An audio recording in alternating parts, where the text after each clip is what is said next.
বিসর্জনের জন্য উৎকণ্ঠা তো এটা হতেই পারে, কিন্তু আমরা বিভিন্ন জেলায় এবং ঢাকায় যে সমস্ত স্থানে বিসর্জন দেওয়া হয়, বিশেষ করে প্রধান বিসর্জন স্থল হচ্ছে আমাদের বুড়িগঙ্গা। এইগুলোতে অত্যন্ত সুন্দর ব্যবস্থা গতবারও ছিল, এবারও সরকারের তরফ থেকে এটা করা হয়েছে এবং বিভিন্ন সংস্থা এটা সহযোগিতা করছে।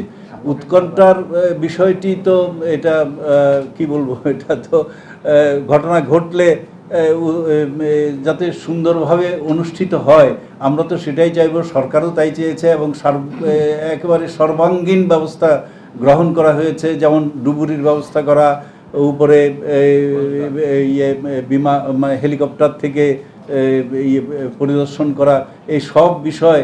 আর সবচেয়ে বলা হয়েছে, ডুবুরির ব্যবস্থা তো বলেছি, সবচেয়ে বড় ব্যবস্থা যেটা অ্যাপের কথা বলেছে, এটা আসলে সেনাবাহিনীর তত্ত্বাবধানে এই অ্যাপ তারা তৈরি করেছে এবং গতবারে ছিল। এই অ্যাপের মাধ্যমে কিন্তু তাৎক্ষণিকভাবে কোনো ঘটনা ঘটলে এটা জানা যায় এবং দৃশ্যমান ব্যবস্থাও গ্রহণ করা যায়।